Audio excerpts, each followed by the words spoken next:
Hey everyone, Meteorologist Tuttle here with you. Been watching those line of storms develop over the last couple of hours here in central Oklahoma. So the event's turned into more of a flash flood event with pockets of damaging wind than it has anything else. The cap held to keep anything tornadic at bay for the early part of our afternoon and evening. And so now we'll shift gears to more of a damaging wind and flash flooding event. So we'll take a look at that and kind of give you the forecast of what's going to happen here for the remainder of this evening. Take a look at radar and all that kind of stuff. So we got everything loaded up here on the broadcast. So let's go ahead and get to the big picture here and show you what's going on across Oklahoma and here across the metro here in Oklahoma City as well. So here's the big picture right now of the state, and all of the action is right here anchored over central Oklahoma. There is a secondary round of storms up here in the far northern Oklahoma and southern Kansas. These currently at this time are not severe, but there are heavy rainfall makers with a lot of lightning associated with them and have a history of producing some flash flooding around the Wichita area and also some damaging wind. So we'll watch to see if those re-intensify throughout the next couple of hours. Meanwhile, here in Oklahoma City, we've got this slow-moving line of storms that continues to work its way through the I-40 corridor and down south toward I-35 and split on the 44 down to Chickasha. Back out towards Surreal, Anadarko, Apache, and Mears. So this activity has been slowly, if you look here on the radar replay, moving to the east and to the southeast. So the good news is it's moving. In other words, it's not sitting still.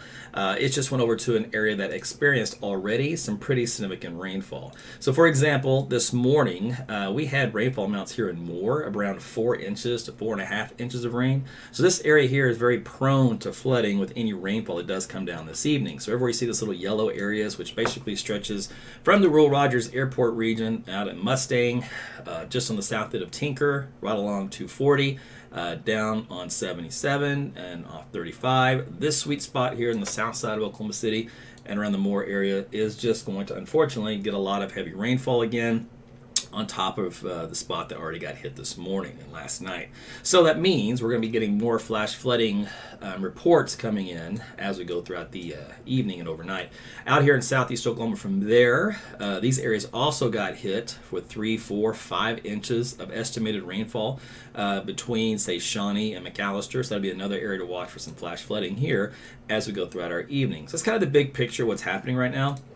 We'll look at some of the data and we'll try to see if there's any strong or damaging winds to be concerned with at this point in time as well. So let's take a look here. I'll switch over a couple of different radar sites.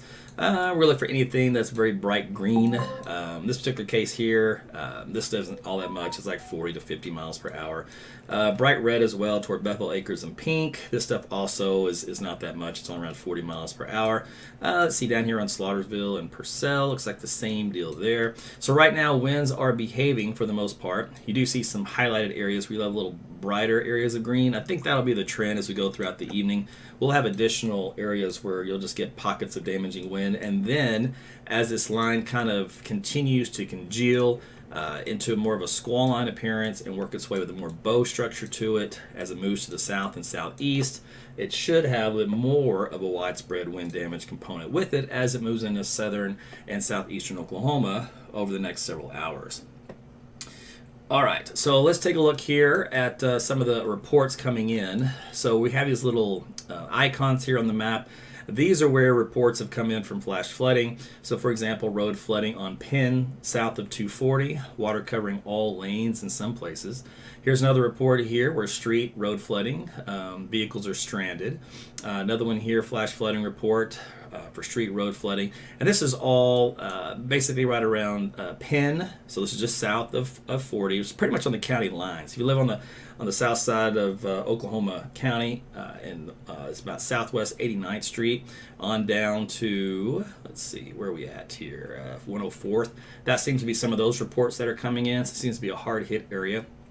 If we stretch from there on down eastward, let's see, we've got a report of more stranded vehicles. Again, this is right around the northwest 12th Street area and just west of Santa Fe, coming on the west side of Moore.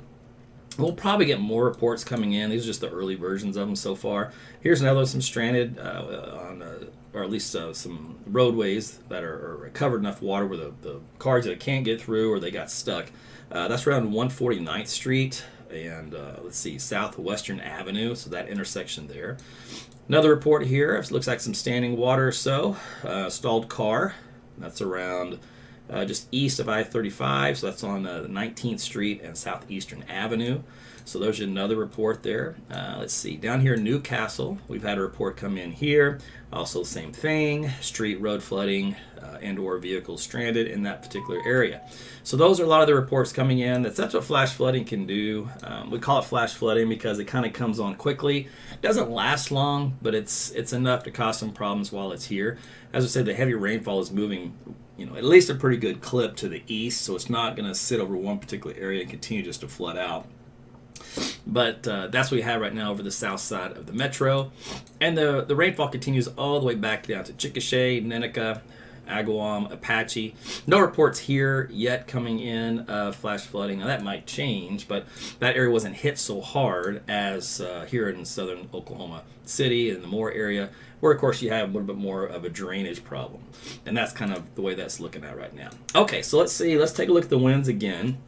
It looks like this data started to pick up here out of the terminal Doppler weather radar from around Noble to Slaughterville, where you see these pink areas. Now we're having some winds pick up. This is around 70 to 80 miles per hour. Now that's a big change what we saw just a few minutes ago. So this is how I'm talking about some of those damaging winds could start to show up in the data. So on the south side of Noble to Slaughterville, that is where that location is. That's going to be along Burkett Road and Cemetery Road, about a mile south of town. Let's see, also around Banner Road, back out here 280th. And what else we have? Oh, also just on the west side and east side of I-35, here split on the 280th Street. From there, we go to South Ladd. There's some pockets here. This is around 60 to 70. Let's see. From there on the Noble on the east side, on 48th Street Avenue West, 60th Avenue, on McGuire Road. And from there, we got 72nd Street and Post Oak Road as well. So that is where you're starting to get some of that damaging wind coming down. So Slaughterville, you'll get some pretty strong winds out of this. We'll see if the new scan comes in and it's even stronger, as that sometimes can be the case. Let's see here. And I'm going to look at...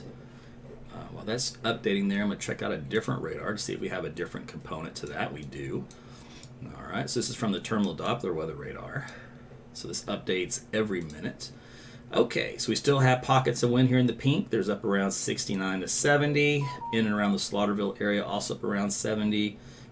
Back here on I-35, we had those strongest winds. They've come down at least a little bit according to this radar data, 73 to 75. And this little spot here, so Purcell, obviously getting some strong winds in Washington.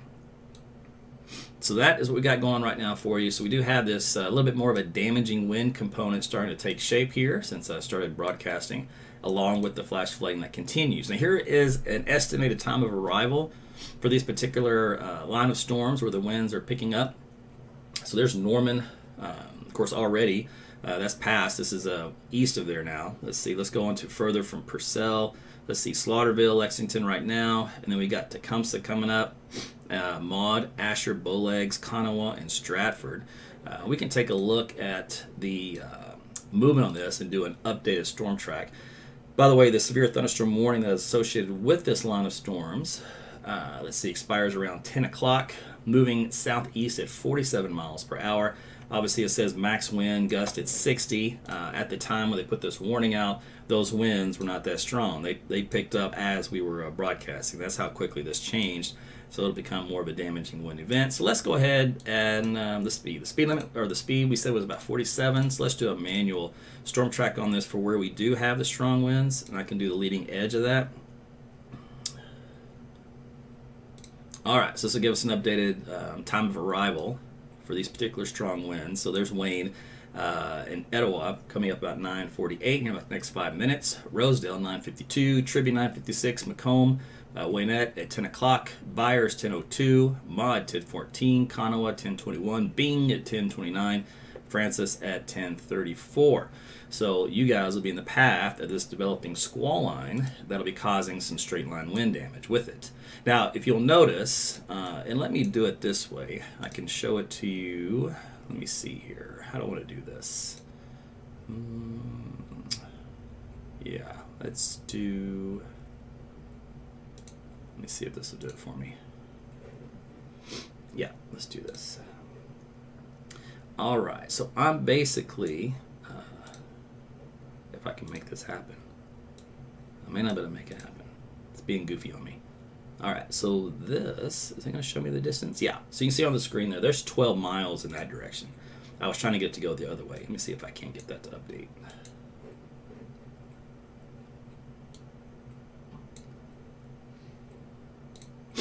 Sorry about my nose. My nose is running. I got an allergy attack this evening. Jody's like, what's wrong with you? I can't breathe. So then I take some nose squirts, and now my nose runs. You can't win at this time of the year. All right, it's about 17 miles. So when we're talking about a straight line wind event, and we do have wind speeds that can get in excess of 80 miles per hour, we're talking about like a small tornado, right? So instead of a small tornado being on a scale of 100 yards or a couple hundred yards, we're talking about a scale of 20 miles. So that obviously does a lot more damage than just a small baby tornado or just a little square block.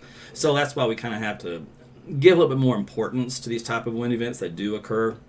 And it's because our CAPE values were so high today that it allowed a lot more energy for these storms to work within the atmosphere. And so what goes up must come down. So that way we do have some strong winds with this. And I'll show what that looks like here in a minute. But let's go back up here. Let me flip this over. Let's see, what product am I on? Let's go back over to reflectivity. Okay. We'll go back over to this again. Okay. Let's see if anything new on flood reports came in. These are all the original ones that we looked at earlier over here on the south side of Oklahoma City. So these are all from our past reports that we looked at. Nothing has come in Norman since then. Nothing additional on the east side of Moore. Let's see, nothing else in Newcastle. So that's good. So we've had no additional flooding reports. So that's a good sign. What we're starting to see, though, probably is more damaging wind reports. We should start to see some things coming in here south and east as we go through time. And I'm going to look at some other radar data as well. Just kind of flip around. Let's see. Okay. So this whole area in pink, I see some white areas in here. It's still up around 70. Yeah, still around 60. It's between 60 and 70 right now. So when we first saw, we had a pocket of 80 at first, and it looks like it kind of spread out to now it's more widespread 70. But from Etowah to Corbett to Wayne, there's a pretty large area still back through Purcell and Slaughterville. Not seeing any significant wind damage reports coming in yet, so that's good. I imagine though we might get a couple. Give it a little bit more time. Sometimes they can be a little delayed depending on how they're being sourced. But we'll keep an eye on this. But that's up around Highway 39 that goes east out of Purcell, and on 77 between Noble and Slaughterville. And this is kind of mostly all on the east side of 35. There's a little bit on the west side, but mostly all on the east side. All right, you can tell if you look at the reflectivity value here, you see this little green line right here. This is basically called a gust front. So in other words, the winds have rushed out of the storm from the updrafts, and it has come out ahead of the core of rain. So if you can split those two, see the difference? So you can have your core of rain here, and then you have the gust of wind that precedes it by sometimes as much as a mile or 2 miles before you actually start to get the rainfall that comes in. So that's how those storms will gust out. And usually when that happens, they go into a weakening phase. And then what happens is the storms, as long as they're moving at a pretty good clip, and there's enough of an inflow in gestation, then it will come back and override the gust front and then start over again and basically recycle. But usually when it's in this configuration, the strongest updraft cores of hail or anything like that does diminish during that time of weakness. And this time we talk about this a lot when it comes to tornadoes. When these things gust out, you lose the ability to produce a tornado. Well, that's just because the storm weakens due to the lack of inflow. All right, let's see here. So that's what I've got going on for you. North side of town, Edmond, Guthrie, Piedmont, you guys missed out. This is what it is. There was no heavy rainfall for you. Now, we could still, in theory, though, still see a few showers and storms regenerate in that area over the next few hours. But as far as this particular line goes, that one has moved on away. So you're not going to get anything out of that. Let's see. The other thing to mention, let me put this on here as well. Let me see what's on this one. Yeah, these little green boxes, these are flash flood warnings.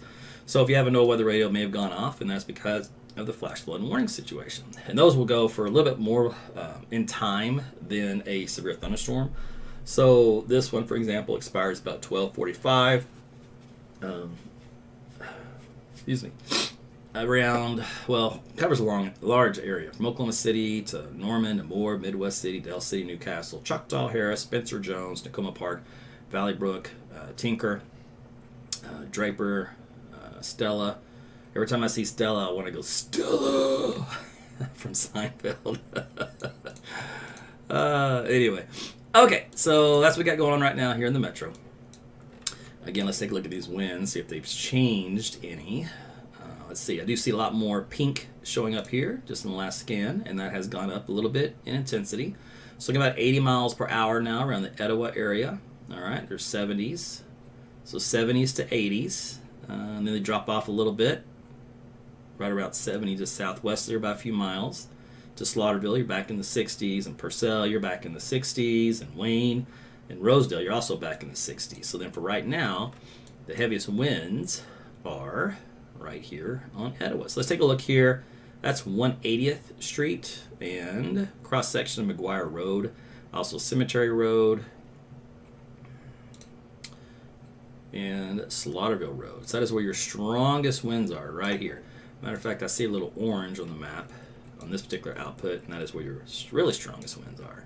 So if we do that, that's about 82 miles per hour, and that's on Cemetery and Banner, between those two, and 156th and 171st Street. So that little neighborhood right now is getting the strongest winds there. So what can you get? When you see, 80 mile per hour winds, by the way, let me see if I can do this as well. Let's see, which source am I on? We are at 1,200 feet elevation. So we're not at the surface. We're still about 1,000 feet off the ground, which means you still have to subtract a little bit from friction and some other forces. But you can probably safe to say you're still getting about 70 at the ground if it's 80 aloft at that speed. Maybe about a 10% difference is what you would get. And once we start to get some reports, we can start to kind of measure that and combine it. But regardless, that's where that altitude is for this measurement from this radar system. Let's see, we've got some more that came in, a lot more area of orange showing up.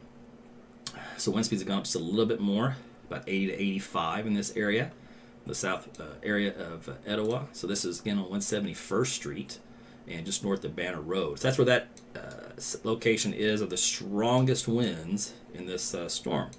Now, you do see a little kink here, right? So you do get your strongest winds that come in. You can sometimes get a QLCS tornado that would wrap up on the eastern side of that. We'll see if this little kink turns into something. But for right now, it's just a strong damaging wind event here. That'll be heading toward Tribby here soon, right along Highway 102. Macomb will be in the path of that one. Asher here eventually, where it splits and Waynette on 39. You'll be in the path of some of those strong winds as well. That extends on into Rosedale and Byers and Paola and Wayne also.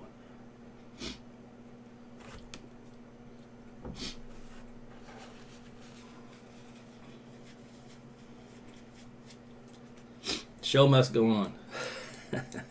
It is what it is.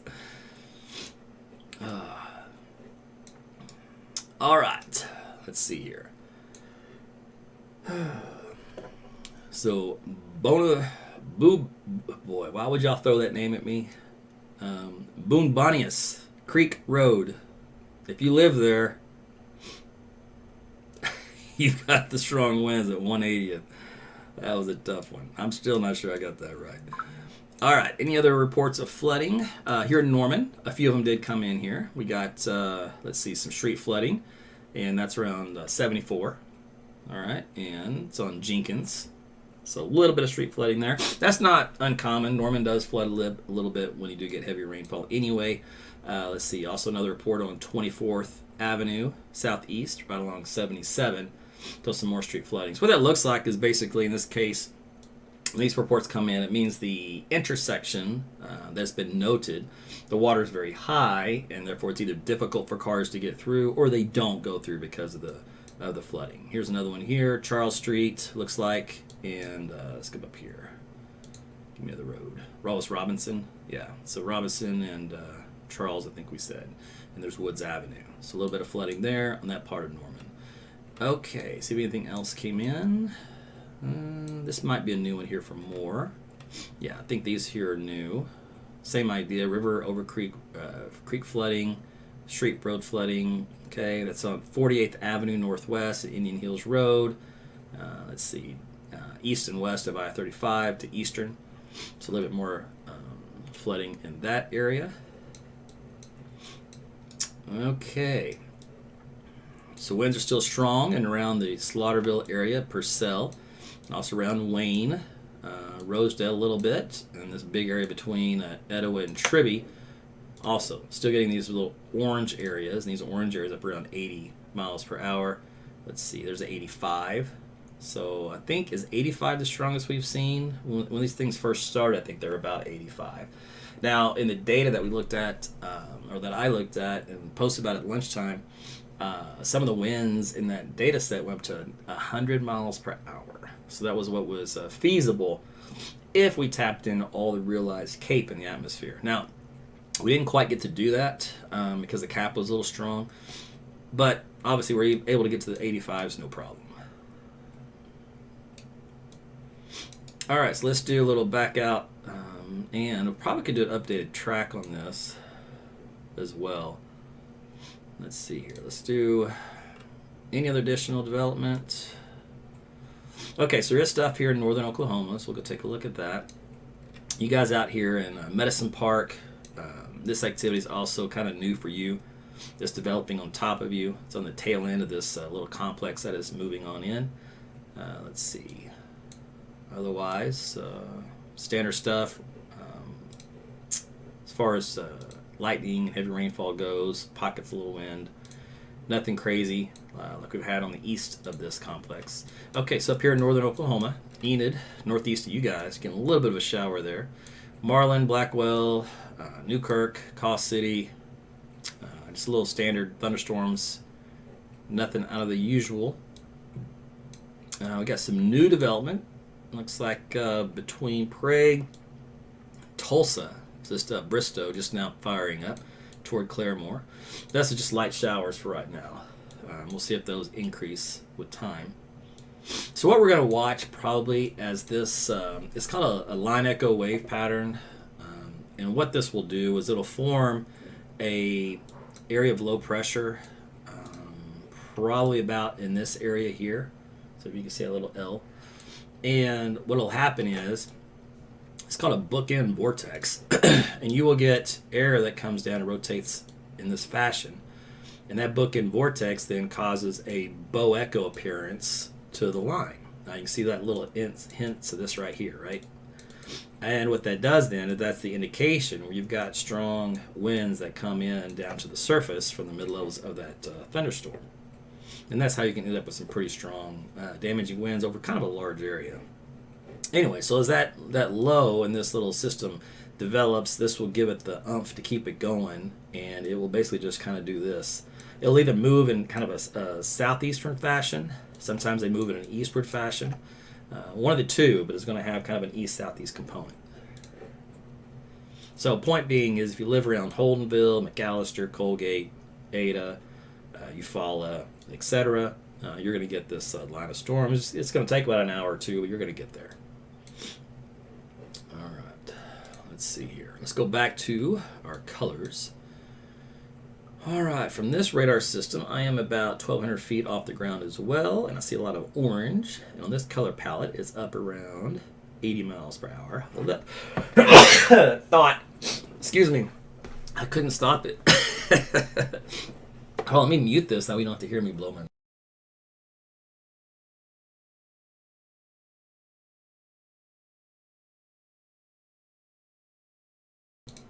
See? We're all good.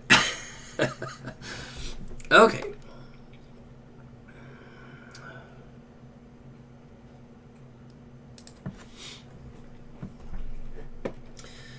Okay, so Weather Service finally issued, or not finally, they just needed to because it was getting out of the old warning box. So a new warning just went in for that line of severe wind. So let's do a little quick update on this one.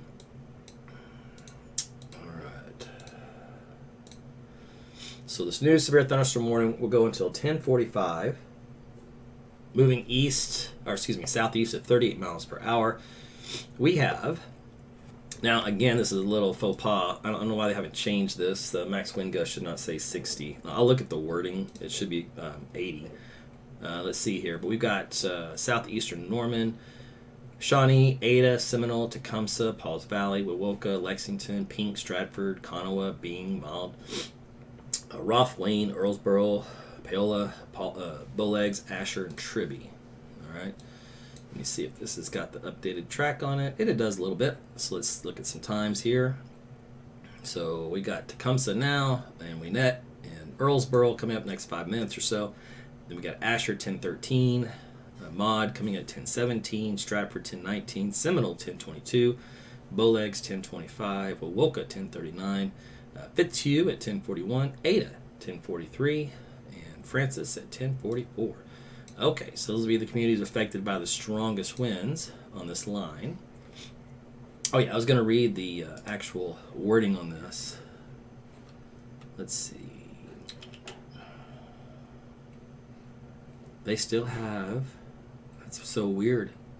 They still have 60, even though it's I think it's a typo, because they had 60 knots on radar, and knots to miles per hour is not 60 to 60 conversion. So the warning probably should have said 80, because we did measure 80.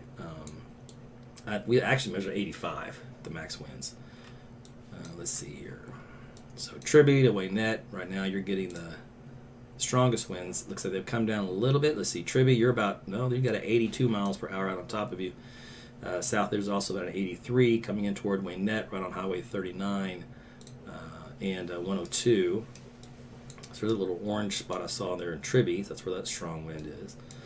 And the other orange spot there, 39 and 3320, that'll come up to Waynette here, probably passing the north side where the split is on 102 and 39. Let's see, still pockets of little pink areas. There's Rosedale, Wayne, Purcell, so again, all these around 60. 60 to 70 at most. All right, let's see.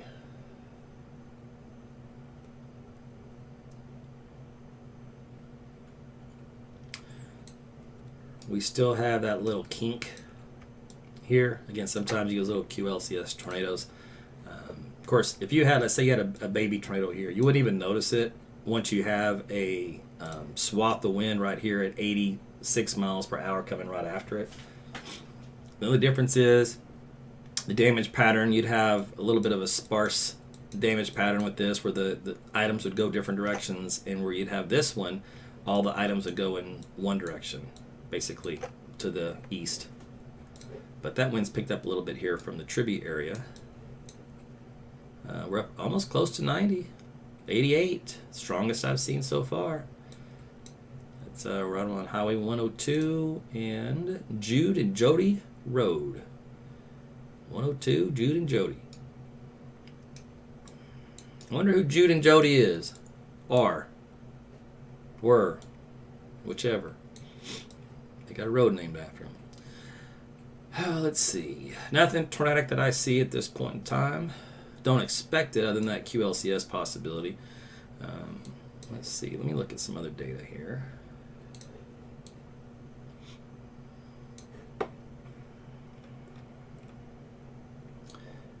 So St. Louis and Asher and Maud coming up. Yeah, that's around 1,800 feet, 88 miles per hour. So as we get further to the east, we're going to get higher and higher on the radar beam. So I would think then these little pockets of wind will start to show a little higher. But again, we have to take at least a 10% deduction at the surface to measure as an estimate. It'd be really nice if it hits a like an ASOS or a weather station to where we could actually get a better measurement of that. You know what? Let me see. Tribby, Brooksdale. Let me see what I can find. Where are we here? Oh, by the way, rainfall amounts here around the Moore area from last night and then even currently is up around 5 to 6 inches. There's about 5 inches, 4.5 there. So that's why that little area for Moore was susceptible to some flooding. And of course, Norman, just on the north side, you got a lot of areas that were about 2 to 2.5. So this is a rainfall from the reporting network. Okay, let's go to this one here. And we say Trivy. Don't have any sensors here from other tempests for the Trivy area. It's too bad. It would have been nice to have measured that. You can see the tempest though, for example, from Moore, where we just were. I can click on one here, kind of on the north side, just kind of get an idea here for rainfall. Today total 6.14 inches. You can't see that it went off the edge of the screen. It's on the right side, but it had 6.14 inches here in Moore, just on one of these little tempest stations. So again, that's a lot of rainfall in about 24 hours. So no wonder why you end up with some flash flooding. Okay, so let's go back. Let me see if we have any more reports, by the way, of flash flooding. Let's see here. So Norman, we picked up a few more. Let's see here. So that was just east of 77, Beaumont Drive, north of Lindsay Street. That's where a little car was stuck in the water. I think we did this one earlier on 74. I think we did at Jenkins. Yeah, we got that one. Okay, south side of 9 and 77, Moore Street flooding report at that intersection. Go another mile down from there, Moore Street Road flooding at 24th Avenue Southeast and 77. Halfway between Noble and Norman. All right, I don't see anything else showing up. Okay. All right, that's good. So, yeah, a little bit of flooding for you guys down there, which, again, if you're the low-lying area, you're probably used to it or you've had it there before. It stinks because, obviously, if it catches you off guard, then you end up with a situation where you've got to either leave your dwelling if it's flooding in from the floorway or just deal with it, or a car where you're just driving through an intersection that you weren't prepared for, and then you stall out, and now you got water damage in the vehicle. Okay, so these winds here are still in the orange color. They've now moved up to 90 miles per hour. That is the highest wind so far to date, 90 miles per hour, and that is, or was, let's see, East Road 133 and 337, and Robert E. Lee Road. So that is where that strong damaging wind component is located. Newest data dropped about a mile per hour. So this is over a 1, 2, 3, about a 4-mile strip. So this is about 4 miles long, where the strongest winds are. So let's see, St. Louis, Asher, it's going to kind of, looks like pass between you on 77. So between 59 and 39 highways. Other stronger winds up around Tecumseh still and Brooksville, but these, let's see, up around 70.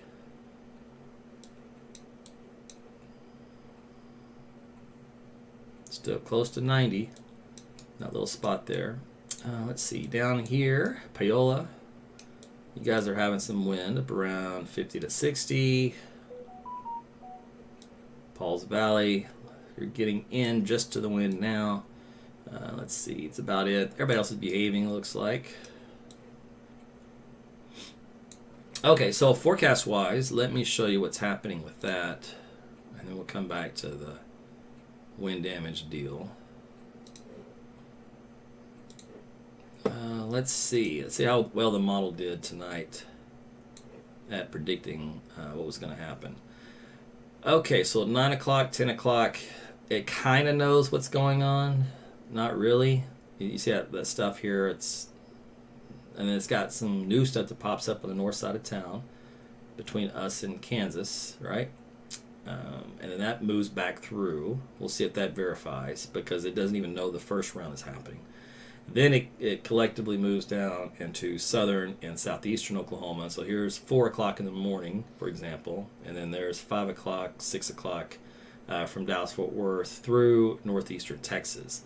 Now, the wind gusts associated with this, if you look right here, these little brown areas, that's up around 80, 90 miles per hour. All right, so they still have some pockets of wind close to 90 miles per hour, even at 4 o'clock in the morning for any storm that's down here across southern and southeastern Oklahoma. So obviously some damaging winds overnight.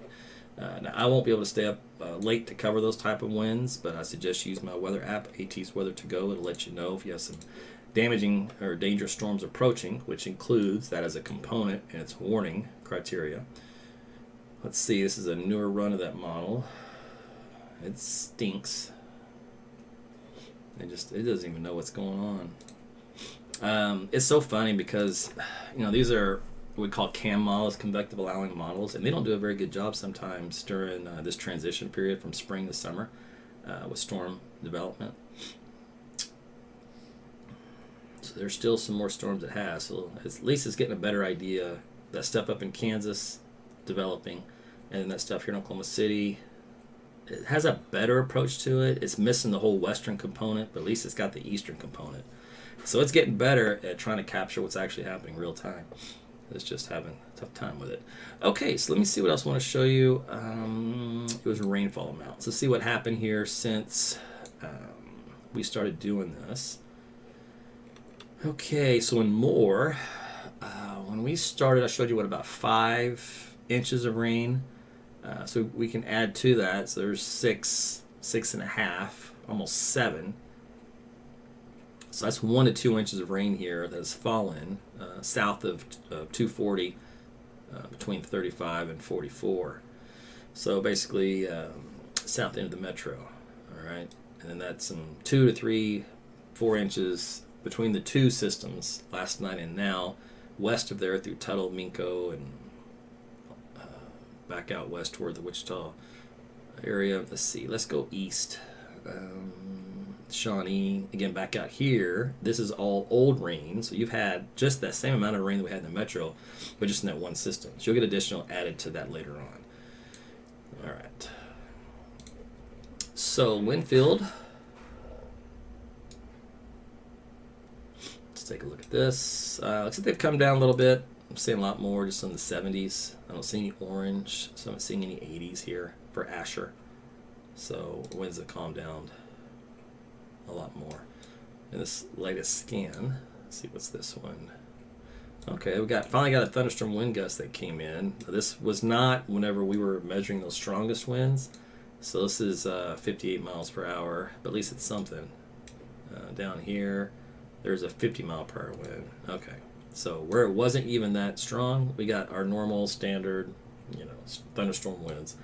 What I'd like to get is a measurement down here in this area we've been tracking that's been up to around 80, 85, and 90.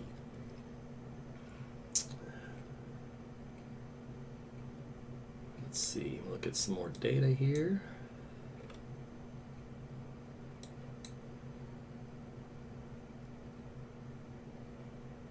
You just show up around 70 on this chart. So my color palette's a little bit different depending on which system I'm using. So this system, when I see orange, I'm up around the 70s. The other radar panel I was using, when I see orange, I'm in the 80s.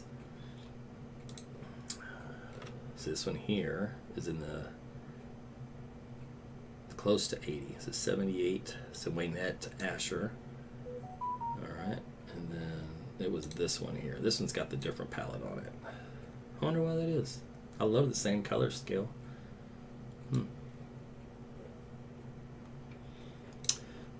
All right. Anything else?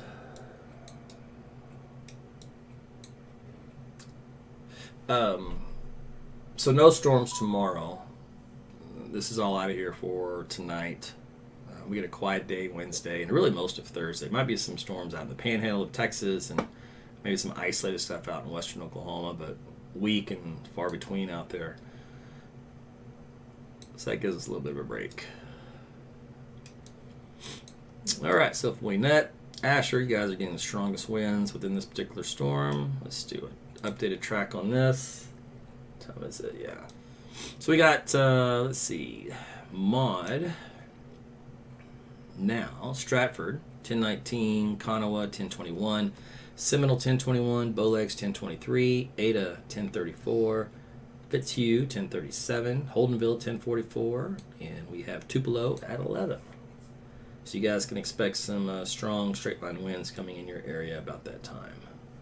When you do anticipate those, all you do is just stay away from the outside walls and windows, just in case something were to shatter or get blown through the window.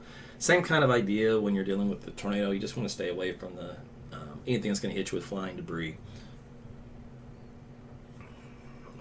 Now, if you get winds that are in excess of about 90, it will peel your shingles off, obviously, and knock down a lot more trees and tree limbs in that situation. And glass can sometimes have a little easier tendency to break.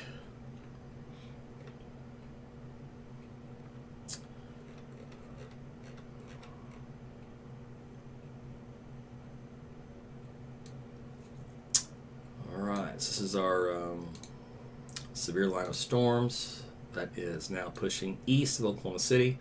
We're starting to get a break as all the damaging wind is now moving into Seminole County, heading up toward eastern Oklahoma after that point.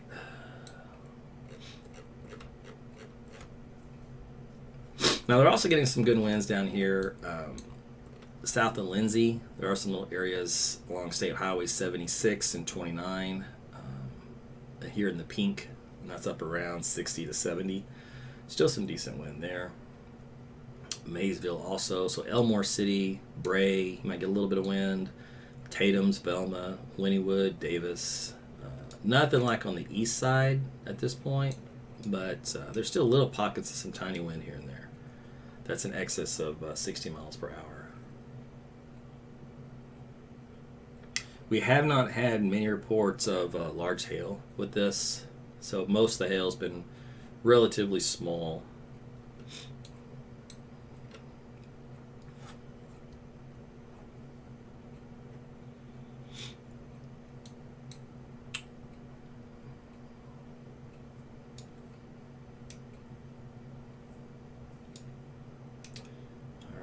Let me look at those other storms in northern Oklahoma and in Kansas.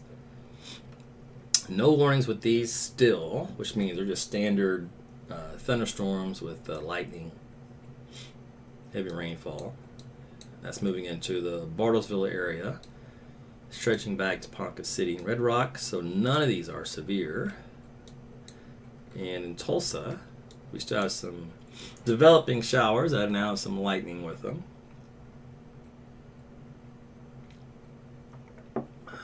So there's standard little weak thunderstorms at this point. From Beggs to Wefty to Boley, Okemah, Prague. All right.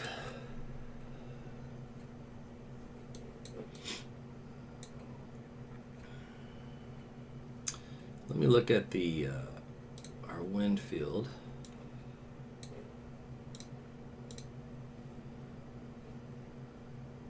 That's pretty neat visualization.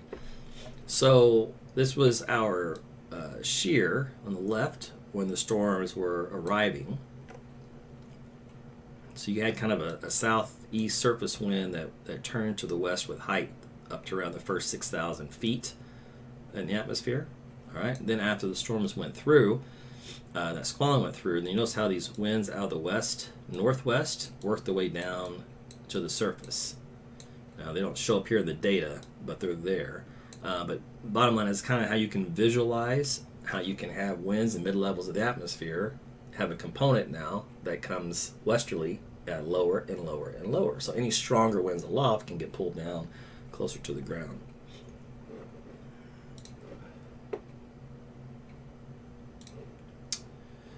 Okay, that was Oak City. Let's see if this one looks any different. All right.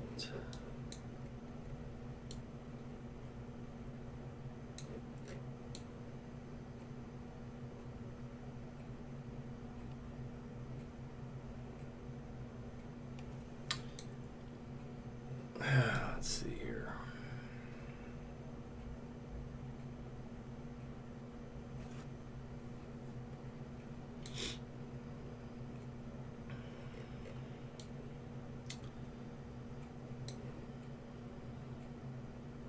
Oh, I was going to do rainfall totals. That's what I was going to do. Let me turn this off. Let's see. I wanted to do... Let's use this guy. And...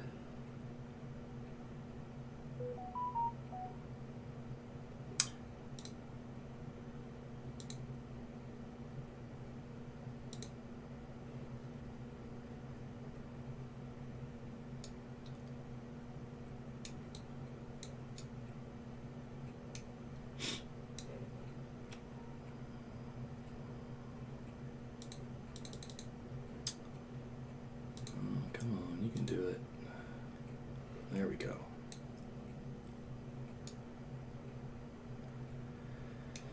Okay, so this, if it works properly, storm total from this event. In other words, just what we've had this evening. So everything you see here in purple, in amber to Tuttle is all like 1 to 2 inches of rainfall. Minko. Northwest of Tuttle, there's 3 inches of rain. Newcastle, Blanchard, 1 to 1.5. Mustang, there's 2. Feast or famine, once you get north of 240, it just drops off to nothing. So from downtown Oklahoma City, with a ½ inch of rain southward. Let's see. So the hot spot looks to be right here. About 3 inches. And that's on the Cleveland County side from Valley Brook. Let's see if I look at a street. That's 104th Street and Southwestern Avenue. All right, so from there, the rest of Moore, about 2 inches of rain, especially on the north side. Let's see here. From Tinker, elsewhere, about 2 inches. There's 2.5 once you get northeast of Tinker. It looks like on 40 and Hiwassee Road and Henney, South Henney Road.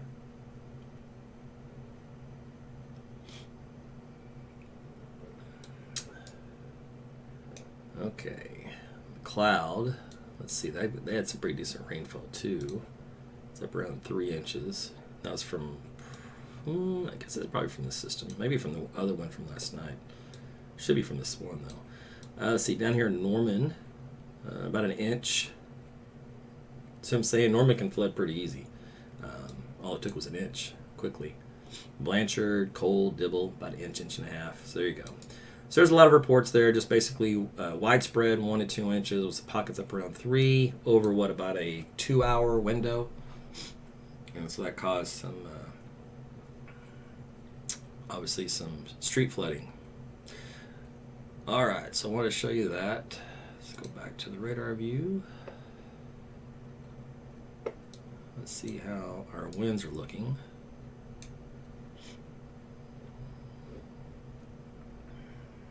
They come down to about 60 to 70 over a large area.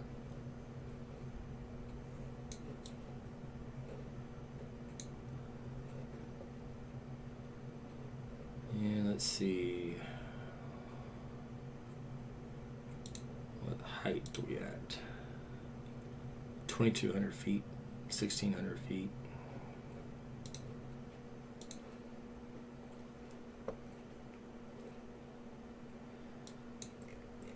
All right, well, with these winds kind of calming down a little bit, let's see, let's go to Seminole. That one's a little stronger, 70. So that's right, that's on 270 and 3E. That's where those winds are located.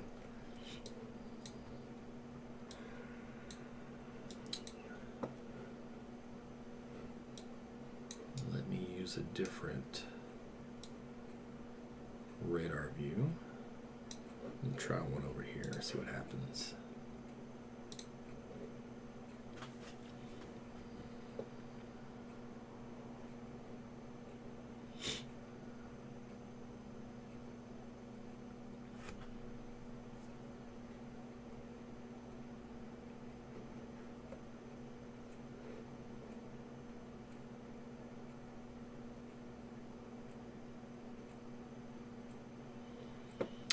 don't be a turd. There it is. It's like, give me my data. All this fancy spinning. Just give me the data. All right. Yeah, this is a little different. Speed is a little lighter from this viewpoint than from the other one. It's a little further away, it looks like. It's got some stronger winds showing up there around south of Lindsay, though, up around 73. So that's on 76 and, 76 splits to 29. There we go, 76 and 29.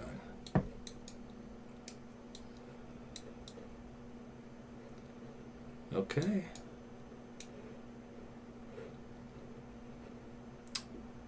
I think that's about it. All right, so those winds are going to keep going for the rest of the evening.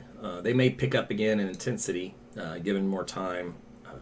It's going to continue to develop over the next few hours, and so there might be some times those winds get much stronger. So if you live down again in the southern Oklahoma, Ardmore, Tishomingo, Tupelo, Kiowa, McAllister, you're still going to get some of those spotty winds. They may not all be, at 70. A lot of them are probably going to be 50 to 60. But there will be some pockets in there where they might get a little out of control. Models are still keeping them pretty high, close to 90 through 4 o'clock in the morning for any of those winds. Now for Tulsa, you have that line up to your north and west, but right now it's just not doing much. And it may eventually get to that point. So you're still looking at a potential for some damaging winds overnight tonight with these thunderstorms, along with the heavy rainfall that can lead to some brief flash flooding. So that is still on the docket, so that's not going to change. But what I'm going to do is I'm going to sign off so I can get out of here. Not expecting any tornadoes, which is good. So this should be just a standard squall line. If there's going to be a tornado, it would be on a QLCS on the leading edge, which are small and weak usually, very short-lived, but it would be obscured typically by straight line winds that come in right after it anyways in those situations. So that's about what I've got here for you. Otherwise, I think we did pretty good considering what the atmosphere was loaded with. We had Cape values up around 7,000 in southwest and west central Oklahoma, where dew point values snuck in there around 80 degrees, which was pretty oppressing. You can breathe it in. It's just really gross. But when you get temperatures in the 90s, that's a recipe for a disaster. And actually, the cap out there in west central Oklahoma. It was holding about like this. We had a couple of storms that tried to go up. They just couldn't quite. I think there was some dry air that kind of killed them, but they were really close. So we came this close again. That cap, man, it'll save you a lot of times in Oklahoma. It's a good thing to have, especially the atmosphere is pretty loaded. So otherwise, not loaded tomorrow. Tomorrow's nice. It'll still be warm but drier. So if you're getting the 80s to 90, for example, it'll be more of a drier heat than it was today. So it'll feel much better for you. And no storms to deal with, so that's good. All right, well, I'm going to get out of here. You guys have a great rest for tonight. Again, use my weather app. It's free, AT's Weather to Go. It's available on Apple, Google Play. Just search for AT's Weather or even my name, Aaron Tuttle. It should be there. You might see some other weather apps that plug in my name in their SEO terms to try to steal you. That's what you call unscrupulous behavior, non-ethical, immoral. That's who you want to give your business to. Piggyback off of somebody else's business or success. But I'll leave that at that. You guys have a great night, though, and be safe, and we'll talk again soon. Take care.